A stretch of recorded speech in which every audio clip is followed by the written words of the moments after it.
spanking, and long walks on the beach. Please give it up for Ashley TWOGOOD. Hi, friends. Hello. How is everybody tonight? We having a good time? Fantastic. That's what we like to hear. So when I was a kid, right, my mom always was like, do not call me dude. I am not your friend. And the other night, I was like, dude, and then went, oh my God, I'm sorry, right? Because my mom is scary. And she goes, it's all right, bro. My mom rode me. Like, is this what adulthood is? We didn't get anything they promised us we could have, like ice cream for dinner or a sustainable job in our 20s so we can buy a house. But we get to call our mom dude. All right. So my dad is dead. I was like worried to like say that. See, yeah, I was worried to say that, but after everyone else, I'm like, we're good. We Gucci, it's fine. But yeah, so my dad is dead. He gave me my last name. Thank you so much. And I was driving a few weeks ago, right? And my dad decided he doesn't want to be in a jar anymore, so he just fucking falls. Do you know the protocol for dead dad on your shoe? Does any, because I sure fucking didn't. So I'm just like, I'm gonna pull over and think about what's happening here, right? So I decide to get out of the car, and I just sort of settled on like, be freed. And this lady like sees me on the side of the road, and us women stick together, right? So So she pulls over, asks me if I'm okay. I'm like, clearly I have to say something to make this better. But what came out of my goblin little mouth was, oh yeah, just getting daddy off me. Yeah. And so she goes, oh, and gets in her car and like, as she drives away. So if anyone knows what to do with dead dad on your shoe, I still don't know, because that clearly wasn't it. We were working on probably like a month or so ago, we were working on a roast battle for the Carbondale comedians. And I look up a picture of my friend Tom, because I'm like, I need ammo. Came across this man who I assumed came out of the womb full stash. And there was a picture without one. And like seeing my friend Tom without a mustache is kind of like seeing old boobs for the first time. You're just kind of like, ha, ha. And then like, you know, or like if your grandma like fell in the shower and you have to help her and there's old boobs and you're trying not to look, and then you're like, oh, and there's an old pussy. That's like Tom without a mustache. And this is why we don't deep dive on our friends. Because I have such a difficult relationship with the algorithm already. Like sometimes it is just too on the nose. It'll be like, are you a 5'10" natural redhead transplanted to Southern Illinois from Denver, Colorado, plus size and haven't exercised in years? Well, we have an app for you. Try our Lazy Girl Yoga. And I'm sitting there eating Taco Bell with a double chin, like, can you fucking see me right now? And then there are times where it's so far off. It's like, are you a strong black man in the Chicago area? I'm just like, you know, it's like you don't even know me anymore. I feel like we used to have a special bond, and you don't even listen. Like, I could have just said Disneyland one time, and you're giving me like 100 ads. And then I scroll some more, and the fat shaming returns, and all is right with the world. I'm aware of what I look like, all right? Beautiful. I am. Thank you. But I'm also very aware that I will never be a Dateline episode because I don't photograph well, and no one has ever said this smile lit up a room.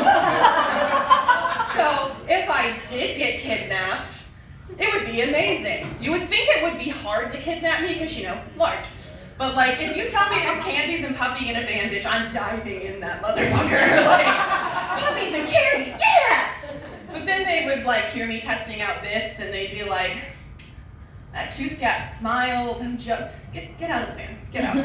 We don't want you here. And if I found out they were cannibals, I would just tell them all of my trauma and they would know I was full of cortisol and spite. And they wouldn't want to eat me. And I'll never be a Dateline episode. That's right, skinny bitches. I have the advantage this time. Yeah.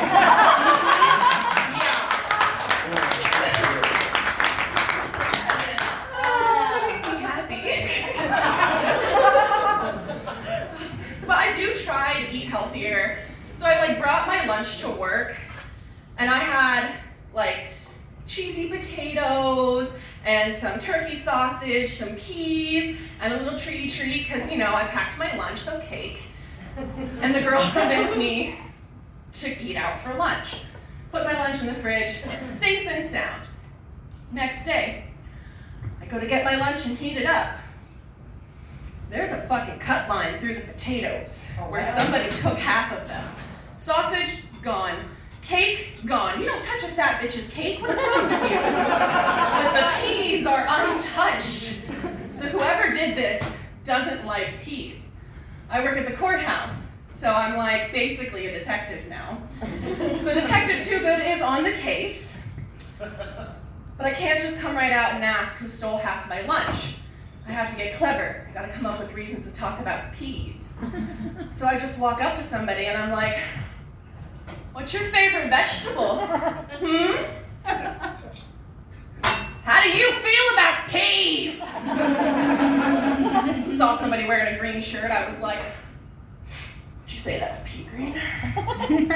Turns out I'm a terrible detective and I still don't know who stole half my lunch.